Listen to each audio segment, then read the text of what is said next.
Good morning, children. Today I will teach you chapter 10 our solar system. मैं आपको chapter 10 पढ़ाऊंगी our solar system. इसके पहले भी मैं आपको वीडियो में सोलर सिस्टम के बारे में बता चुकी हूँ कि हमारे सोलर सिस्टम में क्या क्या होता है. सोलर सिस्टम का एक प्लेनेट है अर्थ. आज हम उसके बारे में पढ़ेंगे. द अर्थ का मतलब होता है पृथ्वी. Billions of years ago, the Earth was a huge ball of dust and hot gases that kept spinning. कई सालों पूर्व जो है अर्थ क्या है, गैसों का बहुत बड़ा गोला था जो कि अपनी जगह पे स्पिन करता रहता था, चक्कर लगाता रहता था. Gradually the gases cooled down and the Earth's surface became cold and hard. धीरे धीरे जो है गैसेस ठंडी होती गई और अर्थ की सरफेस भी ठंडी होकर कड़क हो गई. Earth is known to be the only planet on which life exist. Earth एकमात्र ऐसा प्लेनेट है जहाँ पर लाइफ संभव है. Life on the Earth exist due to the presence of air and water on it. Earth पे जो life संभव है वो सिर्फ वाटर और एयर की वजह से ही है जो कि अर्थ पे प्रेजेंट है.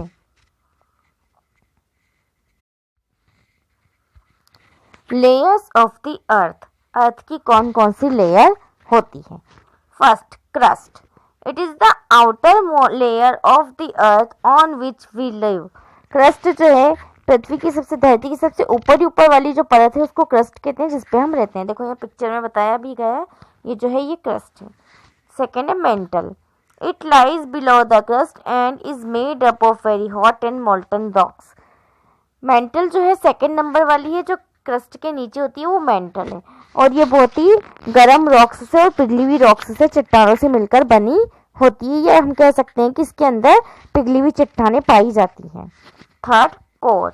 It is the inner most layer of the earth.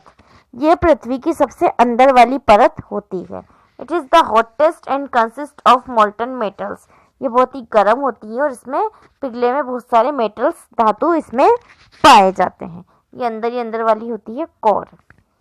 Sometimes the molten mass is forced up to the surface of the earth through weak points. It is called lava.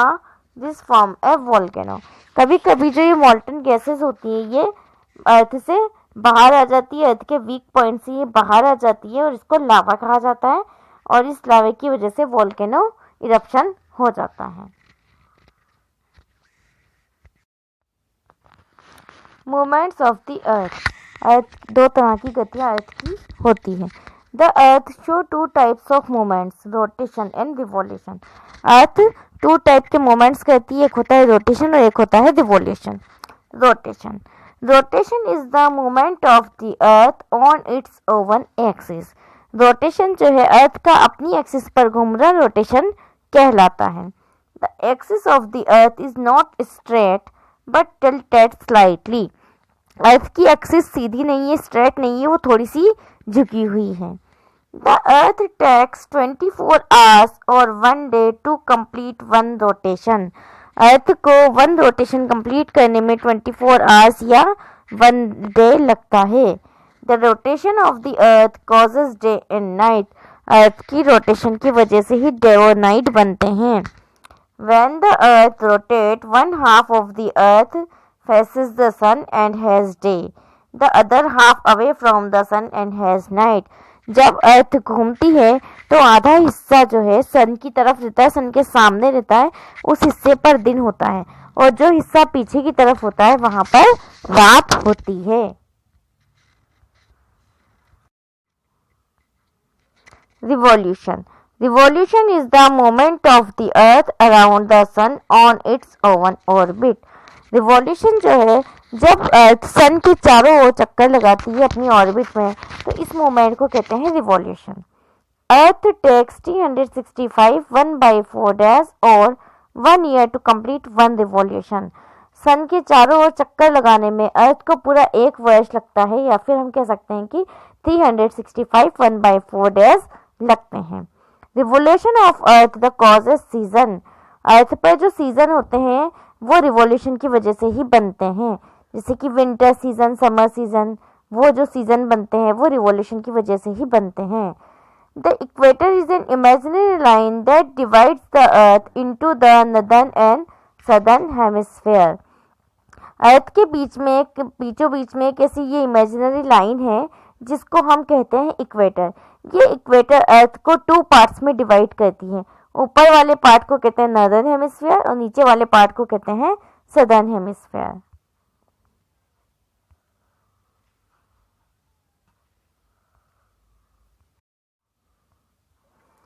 The tilted axis of the earth and the revolution causes season. अर्थ की axis का थोड़ा सा झुका हुआ और revolution, ये दोनों reason है जिसकी वजह से धरती पर मौसम चेंज होते हैं। When the earth revolves around the sun, जब अर्थ सन के चारों ओर चक्कर लगाती है, it is tilted towards one side, ये किसी एक तरफ झुकी हुई होती है। When the south pole is tilted towards the sun, जब साउथ पोल सन की तरफ झुका होता है, the southern hemisphere gets more sunlight and has summer, तो सदर्न हेमिस्फीयर पे ज़्यादा सनलाइट गिरती है और वहाँ पर समर हो जाता है, यानी कि वहाँ पर गर्मी आ जाती है। एट दिस टाइम, और इसी समय, the north pole is tilted away from the sun, north pole जो है वो सन से दूर चला जाता है। And northern hemisphere has winter, और नदर्न हेमिस्फीयर पे क्या आ जाती है, सर्दियाँ आ जाती हैं। Both the hemisphere of the earth also experience autumn and spring season in between winter and summer depending upon the intensity of the sunlight they receive.